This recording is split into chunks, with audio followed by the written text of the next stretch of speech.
মাত্র ৪৭ বছর বয়সে এই অভিনেতা ও প্রযোজক আক্রান্ত হন এক দুর্লভ রোগের।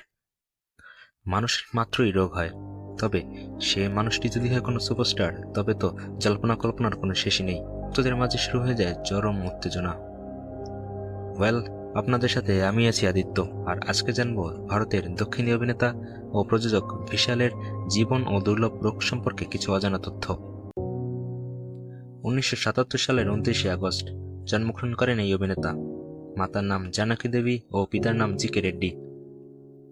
জন্মগতভাবে ভিশালের প্রদত্ত নাম হল ভিশাল কৃষ্ণা রেড্ডি, যিনি ফিল্মি জগতে এবং ফ্যান্সদের কাছে ভিশাল নামেই পরিচিত। ভিশাল প্রথমে অভিনয় জগতে পা রাখেন একজন সহকারী পরিচালক হিসেবে। পরে তিনি তার কঠোর পরিশ্রম ও সাধনা দ্বারা অভিনেতা হন। ভিশালের অভিনীত প্রথম সিনেমার নাম শিলামাই, যা রিলিজ হয় 2004 সালে। এটি একটি রোমান্টিক থ্রিলার সিনেমা।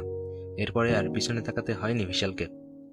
তার কঠোর পরিশ্রম দ্বারা ভিশাল চলে গেছেন এক অনন্য উচ্চতায়।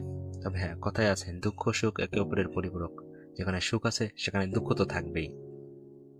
হঠাৎ করে আক্রান্ত হন দীর্ঘ সময়ের জন্য এক জ্বরে, যার জন্য তার হাত কাঁপতেছিল, যা একটা দেখা যায় অনুষ্ঠানের ভিডিওতে। এরপর শুরু হয় মিডিয়ার জল্পনা কল্পনা, প্রিয় সুপারস্টার বলে কথা। কিন্তু রিপোর্ট জানিয়েছে যে এটা কেবল জ্বরের প্রভাব, আর ভিশালের এই সমস্যাটাকে বলা হয় হ্যান্ড কুইভার। পরে ভিশালের ফ্যান্সরা এবং নেটিজেনরা ভিশালকে তার ডেডিকেশনের জন্য ব্যাপক প্রশংসা করেন। ভিডিওটি ভালো লাগলে শেয়ার করুন, লাইক করুন, কমেন্ট করুন এবং এরকম ইন্টারেস্টিং সব ভিডিও পেতে আমার চ্যানেলটি সাবস্ক্রাইব করুন।